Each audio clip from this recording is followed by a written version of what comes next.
Hey everybody, welcome to the round 16 preview. It is the Blue Baggers coming up against the St Kilda Football Club on Friday night at Marvel. In most of these matchups in my life that I can remember, this has been a dreaded matchup.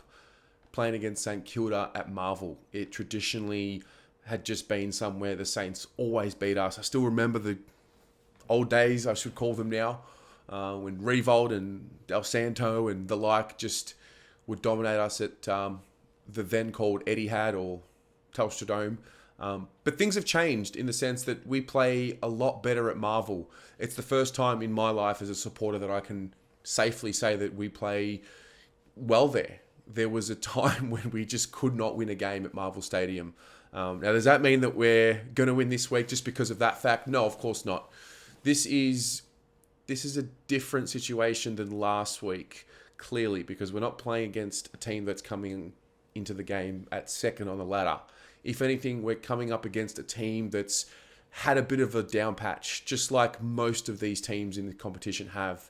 And so there is that little voice in the back of my head that says, what a perfect opportunity for the Saints to respond, because we're coming at it from different ends. Carlton have had this massive win. Everyone's talking about it. We're bona fide, top four contenders, premiership chances. We can win the flag, all of that. And the Saints have lost a couple in a row, and you're starting to think, oh, okay, are they on the downward spiral?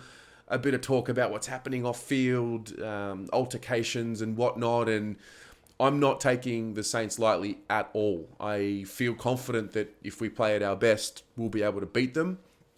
But I'm not taking them lightly at all because I know what they're capable of, and they've played some serious football at various stages throughout this season. And when they're on, they're on. And I think I sense just in conversations with general people about the game on Friday, I sense the old, oh yeah, Carlton will win this game, or no, the Saints, they're no good. It's this situation where the Saints get wins. You know, they're coming off a really disappointing performance last week at the SCG. Against Sydney, broken tackles. I was watching most of the game and they just didn't come with that authority. Not so different to what we were doing prior to the Freo game. Just didn't come with that same hunt mentality. So this promises to be a hot game in what I'm predicting. I expect the Saints to come out firing early. I'm hoping this will be one of those games where we absorb their best early and put them away. And, ultimately, I think for me, I know what our style is. I know when I go to the game, I know what I'm looking for. I know what I'm going to see. I know if we're hunting for four quarters, we're probably going to win the game. I'm confident going into games that we're going to put ourselves in winning positions more times than not. And therefore, I'm just confident in our ability and our capability more than I ever have been with this group, if I'm honest. I look at our back line. We've obviously got a few key names out. There's a little bit of talk that Jacob Wiedering might have been ready for this game, but the club have put out a little bit of a statement saying that he'll be ready next week, and Vossi said that he was a small chance to play this week. I'm probably at this stage, at the time of filming this, just going to assume that Jacob Wiedering won't play. But nonetheless, there's a job to do. We know Lewis Young is now our key pillar in defence for the time being, and he's got his hands full because Max King has given Jacob Wiedering nightmares in the past. So that's not an easy thing to do. But Max King seems to be that player, that forward that we just have not quite been able to solve. And the thing about Max King, he's not fully at his peak yet. So I'm worried, but I'm not too worried because I know that the best of Max King is to come, and he can really kick 3 or 4 on us on any given game. But got confidence in the system.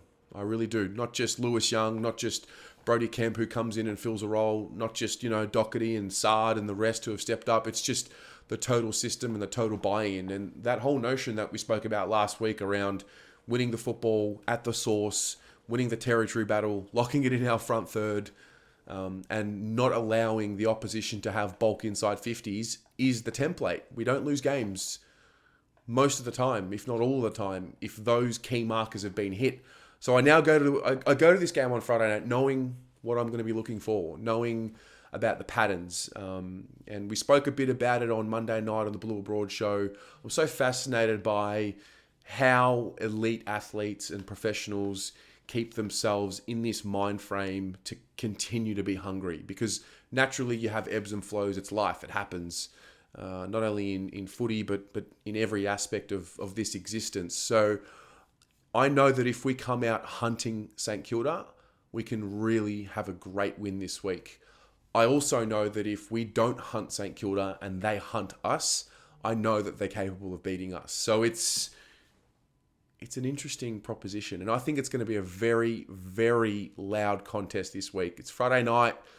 I would assume that it's, not too bad on the kids, but it's an opportunity for the youngsters to go there and hopefully get another good memory. We're definitely, like I said last week, one of those few clubs where the home crowd advantage is a thing.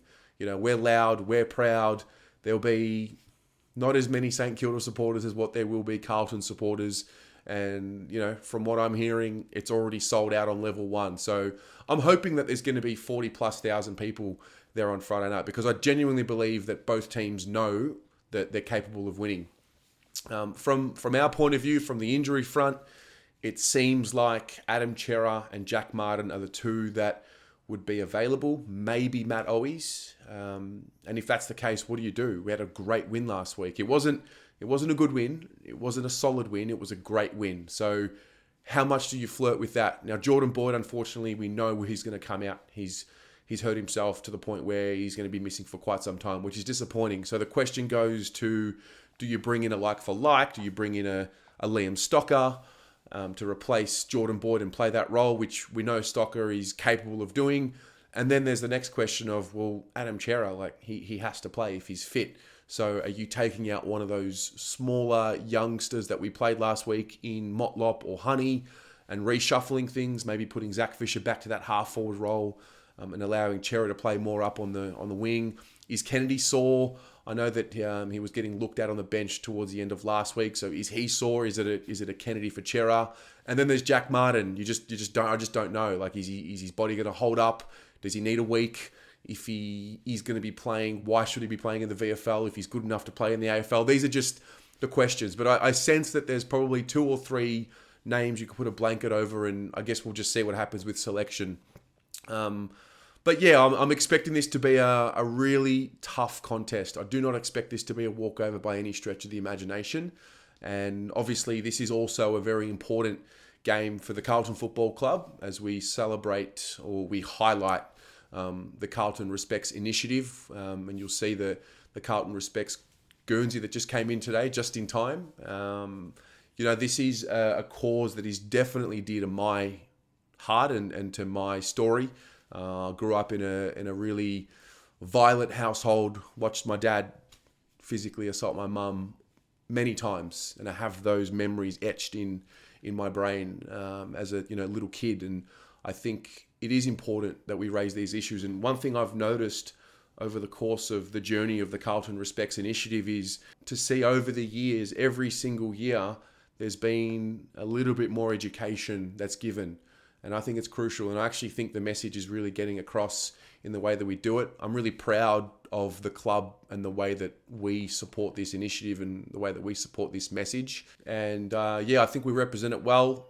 We're yet to win a game, however, in the Carlton Respects game or initiative or Guernsey that we wear, or the socks that we wear. So hopefully this is the year that we buck that trend. And yeah, I think proud is the word that I would use to associate how we represent this initiative, because there are many instances out there where this is happening on both sides of the equation. And you have a responsibility when you grow a platform, when you have a platform. I sense that it's important that you use that for good and to spread the right message. So I've got a Carlton Respects Guernsey that I've just purchased. I've got an extra one, and I've got a Carlton Respects beanie. So I'm going to be giving that away to one lucky winner. Now, what you need to do is leave a prediction in the comments below. Who will win? What will the margin be? The person who is first to guess the winner and the margin will win both of these items. So get your predictions in quickly, get them early, and I look forward to seeing who takes home the prize. And if nobody guesses the margin, well, I guess I'll be creative and I'll think of something else. But yeah, look, I'm pumped. This is Friday night footy under the lights, Marvel Stadium, against an opponent who is ready to bounce back, and they're going to be bringing out their best. So, what about you? How do you sense and how do you feel things are moving as we edge closer to round 16? What are your thoughts on the Saints? What are your thoughts on us? What are your thoughts on the situation? Shed some light on your feelings about this in the comments below, and we'll go from there. Go the Mighty Blues.